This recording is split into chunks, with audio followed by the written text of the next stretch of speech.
V3 news ప్రేక్షకులకు నమస్కారం. Hyderabad metropolitan మహానగరంలో నిత్యము ఈ మూల నుంచి మొదలుకొని ఆ మూల దాకా వివిధ ప్రైవేట్ సంస్థలలో పనిచేసే ఉద్యోగులు, పరిశ్రమలకు వెళ్లే కార్మికులు ఎంతో మంది ఎప్పుడు ఎక్కడ నుంచి ఎక్కడికి ప్రయాణించాలన్నా ఉన్న ఒకే ఒక సాధనం ఆర్టీసీ బస్సు. మహానగరంలో మాత్రమే కాదు, జంట నగరాల నుంచి జిల్లాలకు కానీ ఇంకా చెప్పాలంటే ఇతర రాష్ట్రాలకు కూడా ఆర్టీసీలోనే ప్రయాణించేవారు కోకొల్లలు. నేడు మెట్రో, ఊబర్, ఓలా లాంటి వాహనాలు అందుబాటులోకి వచ్చినా సామాన్య ప్రజలకు అందుబాటులో ఉన్నది మాత్రం ఆర్టీసీ అన్నది ఎవరూ కాదనలేని సత్యం.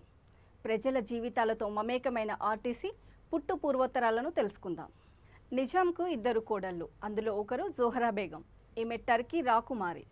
అయితే నిజాంకి కోడలుగా అడుగుపెట్టిన సందర్భంలో ఆమెకు పెళ్లిలో తల్లిదండ్రులు బంగారము, వజ్రాలతో పాటు మనోవర్తి అంటే మహర్ రూపంలో 9 కోట్ల రూపాయలు ఇచ్చారు. ఇస్లాం మతాచారం ప్రకారం 9 కోట్ల రూపాయలపై ఆమెకు పూర్తిగా హక్కు ఉంది. ఆమె ఆ డబ్బును దాన ధర్మం చేయవచ్చు, ఏమైనా చేసుకోవచ్చు. అయితే ఆమె ఏం చెయ్యాలి, ఏం చేస్తే చిరకాలం పేదలకు ఉపయోగించే విధంగా ఉంటుంది అని నిశ్చయించుకున్నారు. ఒకరోజు రాకుమారి నగరంలో పల్లకిలో వెళ్తున్నప్పుడు నాంపల్లి రైల్వే స్టేషన్లో రైలు దిగి సామాన్లు నెత్తిన పెట్టుకొని చిన్నపిల్లలు, ముసలివారు, వికలాంగులు రోడ్డు వెంట నానా కష్టాలు పడుతూ వెళ్తున్నారు. వారిని ఆపి ఎక్కడి నుండి వస్తున్నారని జోహరా బేగం అడిగింది.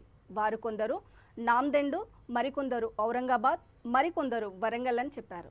ఇంకా కొందరు నడిచే వస్తున్నామమ్మా అని ఏడ్చారు. అప్పుడు రాకుమారి, అందరూ భగవంతుడు సృష్టించిన మనుషులమే, తాను పల్లకిలో వెళ్ళడం ఎందుకు, ప్రజలు కష్టాలు పడడం బాగాలేదు అని తీవ్రంగా ఆలోచన చేసి తన మామ అయిన 6వ నిజాం మీర్ మహబూబ్ అలీఖాన్ అనుమతి, సహకారాన్ని తీసుకొని తన స్వంత డబ్బులు ఖర్చు చేసి 9 బస్ డిపోలు ఏర్పాటు చేయించింది. 50 బస్సులు కొని హైదరాబాద్, నాందెండు, వరంగల్, పర్బని, గుల్బర్గా, రాయచూర్, వనపర్తిలలో బస్ డిపోల నుండి రైల్ స్టేషన్కు బస్సులో వెళ్ళాలి అని ఆదేశించింది. జనం తీసుకొని రావడానికి ఆ బస్సులు ఏర్పాటు చేసి దానికి NSRRTD Nizam state road and rail transport department అని నామకరణం చేశారు. అప్పుడు భారతదేశం అనే దేశం లేదు. బ్రిటిష్ ఇండియాలో ఎక్కడా కూడా ప్రభుత్వంలో ప్రజా రవాణా లేదు. కానీ కేవలం నిజాం రాష్ట్రంలో ఉంది. తర్వాత దీనిని NSRTD అని మార్చి రైల్వే నుండి వేరు చేసి నిజాం ప్రభుత్వంలో కలిపారు.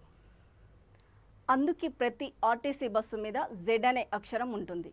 దీని అర్థం నిజాం కోడల్ జోహరా బేగం ఆమె మహత్తరమైన కృషికి ఇప్పటికీ బస్సుల సిరీస్ నెంబర్ APZ, TSZ, చివరి Z అక్షరం జోహరా బేగం ఆమె పేరు మొదటి అక్షరం Zగా కొనసాగుతుంది.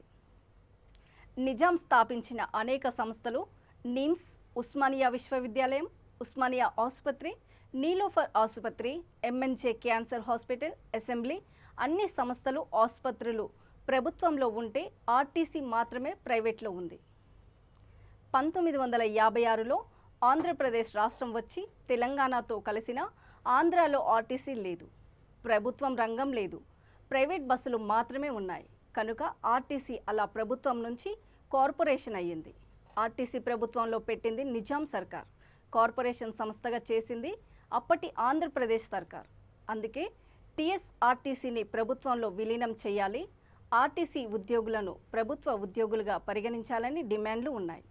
ప్రజలతో మమేకమైన ఈనాటి ఆర్టీసీ ఉద్యోగుల కష్టనష్టాలు, వారి డిమాండ్ల గురించి మరో కథనంలో తెలుసుకుందాం.